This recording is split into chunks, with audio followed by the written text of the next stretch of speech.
చంద్రబాబు నాయుడు గారు, నేత మరియు అభినేత డిప్యూటీ సీఎం పవన్ కళ్యాణ్ గారు, కేంద్ర ప్రభుత్వంలో నా సహచర మంత్రులు, రాష్ట్ర మంత్రులు, ఎంపీలు, ఎమ్మెల్యేలు మరియు ఇతర ప్రముఖులు, సోదర సోదరీమణులు, ఆంధ్రప్రదేశ్ రాష్ట్ర ప్రజల ప్రేమ మరియు అభిమానానికి నా కృతజ్ఞతలు. నా అభిమానం చూపించే అవకాశం ఇప్పుడు నాకు లభించింది. ముందుగా మనం సింహాచలం వరాహ లక్ష్మీ నరసింహస్వామి వారికి నేను నమస్కరిస్తున్నాను. साथियों, आप सबके आशीर्वाद से 60 साल के अंतराल के बाद देश में तीसरी बार एक सरकार चुनी गई और सरकार बनने के बाद एक प्रकार से विधिवत रूप से मेरा ये पहला कार्यक्रम है और जो शानदार स्वागत सम्मान आपने किया, रास्ते भर जिस प्रकार से लोग आशीर्वाद दे रहे थे और आज चंद्रबाबू ने अपने भाषण में सारे शिक्षक लगा दिए हैं। उनके एक एक शब्द के स्पिरिट को, उनकी भावना को मैं आदर करता हूं और मैं आंध्रवासियों से, देशवासियों से विश्वास दिलाता हूं कि जो भावना आज चंद्रबाबू प्रकट कर रहे थे, हम सब मिलकर के उन लक्ष्यों को अवश्य पार करेंगे। మీ ఆశీర్వాదంతో 60 సంవత్సరాల తర్వాత మూడోసారి మళ్ళీ కేంద్రంలో మన ప్రభుత్వం వచ్చింది.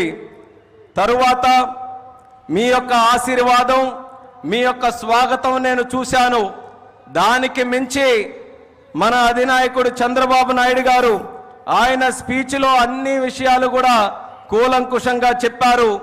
ఆయన చెప్పిన ప్రతి విషయాన్ని కూడా గౌరవిస్తూ ఆంధ్రప్రదేశ్ రాష్ట్రానికి సంబంధించి ముఖ్యమంత్రి వర్యులు, రాష్ట్ర ప్రజలు ఏవైతే విశ్వాసం చూపిస్తున్నారో ఆ విశ్వాసాన్ని ఎక్కడా కూడా భంగం కలిగించకుండా మీ లక్ష్యాలు అన్నిటినీ కూడా సాకారం చేయడానికి నా వంతుగా మీకు సహకరిస్తాను అని తెలియజేస్తున్నాను.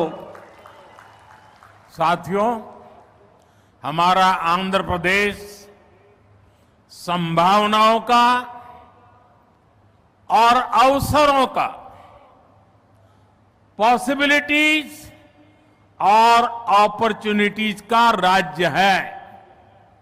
जब आंध्र की ये पॉसिबिलिटीज साकार होगी तो आंध्र भी विकसित बनेगा और तभी भारत भी विकसित राष्ट्र बनेगा।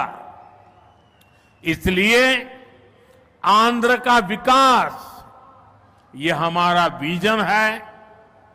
आंध्र के लोगों की सेवा ये हमारा संकल्प है। మిత్రులారా, మన ఆంధ్రప్రదేశ్ సాధ్యతలు మరియు అవకాశాలు కలిగి ఉన్న రాష్ట్రం. ఆంధ్రుల అవకాశాలు సాకారమైనప్పుడు ఆంధ్రప్రదేశ్ రాష్ట్రంతో పాటు భారతదేశం కూడా వికాసవంతంగా అభివృద్ధి చెందుతుంది. అందుకనే ఆంధ్రప్రదేశ్ రాష్ట్రం తాలూకా అభివృద్ధి మా విజన్, ఆంధ్ర ప్రజల సేవే మా సంకల్పం. आंध्र प्रदेश ने 2047 तक राज्य को करीब करीब $2.5 ट्रिलियन की इकोनॉमी बनाने का लक्ष्य रखा है। इस विजन को साकार करने के लिए चंद्रबाबू गारू की सरकार ने स्वर्ण आंध्र एट 2047 की पहल की है। इसमें केंद्र की एनडीए सरकार भी आंध्र प्रदेश के हर लक्ष्य के साथ कंधे से कंधा मिलाकर चल रही है। इसलिए केंद्र सरकार लाखों करोड़ की योजनाओं में आंध्र को विशेष प्राथमिकता दे रही है। 2047 సంవత్సరం కల్లా ఆంధ్రప్రదేశ్ రాష్ట్రంలో $2.5 ట్రిలియన్ ఆర్థిక వ్యవస్థగా తయారు అవ్వాలని లక్ష్యం పెట్టింది. ఈ విజన్ సాకారం చేసేందుకు చంద్రబాబు నాయుడు గారి ప్రభుత్వం స్వర్ణాంధ్ర 2047 అనే కార్యక్రమానికి శ్రీకారం చుట్టింది. ఈ లక్ష్యాన్ని చేరుకోవడానికి కేంద్రంలో ఉన్న ఎన్డీఏ ప్రభుత్వం ఆంధ్రప్రదేశ్ రాష్ట్రంతో పాటు భుజంతో భుజం తోడై ముందుకు నడుస్తుంది. అందుకే లక్షల కోట్ల పథకాలతో కేంద్ర ప్రభుత్వం ఆంధ్రపై ప్రత్యేక దృష్టి సారించి ప్రాధాన్యత కూడా ఇస్తుంది. आज यहां 2 लाख करोड़ रुपए से ज्यादा के प्रोजेक्ट का उद्घाटन और शिलान्यास किया गया है। ये प्रोजेक्ट्स आंध्र प्रदेश को विकास को नई ऊंचाई देंगे।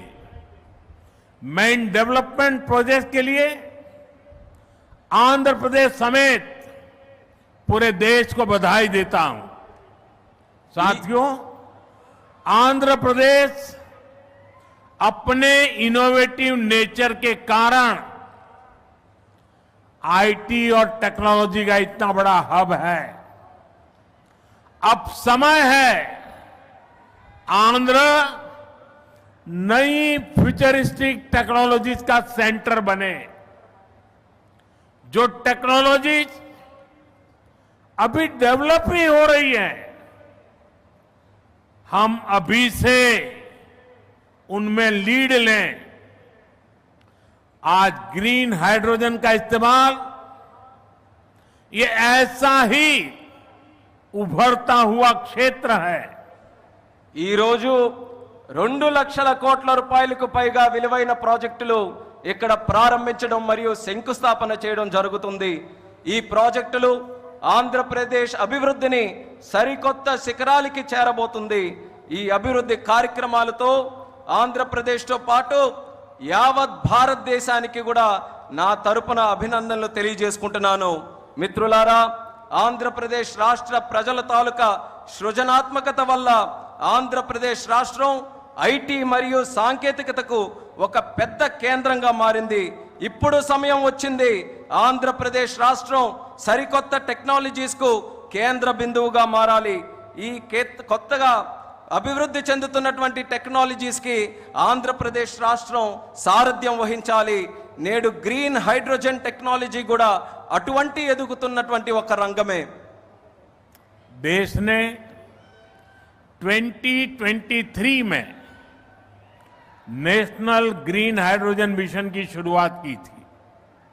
हमारा लक्ष्य है 2030 तक 5 million metric tons green hydrogen का प्रोडक्शन। इसके लिए शुरुआती चरण में 2 ग्रीन हाइड्रोजन हब स्थापित होंगे, जिनमें से एक हमारा विशाखापट्टनम है। దేశంలో 2023లో నేషనల్ గ్రీన్ హైడ్రోజన్ మిషన్ ను మనం ప్రారంభించడం జరిగింది. మా లక్ష్యం 2030 నాటికి 5 మిలియన్ మెట్రిక్ టన్నుల గ్రీన్ హైడ్రోజన్ ని మన దేశంలో ఉత్పత్తి చేయాలి. దీనికోసం ప్రారంభ దశలోనే 2 గ్రీన్ హైడ్రోజన్ ల్యాబ్‌ని మనం ఏర్పాటు చేయబోతున్నాం. అందులో ఒకటి మన విశాఖపట్నం నగరం అని తెలియజేస్తున్నాను. भविष्य में विशाखापट्टनम दुनिया के उन गिने चुने शहरों में होगा जहां इतने बड़े स्केल पर ग्रीन हाइड्रोजन प्रोडक्शन की फैसिलिटी होगी। इस ग्रीन हाइड्रोजन हब से अनेक जॉब अपॉर्चुनिटीज तैयार होगी। साथ ही आंध्र प्रदेश में मैन्युफैक्चरिंग इकोसिस्टम भी डेवलप होगा। साथियों, आज मुझे नक्कापल्ली में बल्क ड्रग पार्क प्रोजेक्ट का शिलान्यास करने का अवसर भी मिला है। आंध्र प्रदेश देश के उन 3 राज्यों में से एक है जहां इस तरह के पार्क की स्थापना की जा रही है। इस पार्क में मैन्युफैक्चरिंग और रिसर्च के लिए बेहतरीन इंफ्रास्ट्रक्चर तैयार किया जाएगा।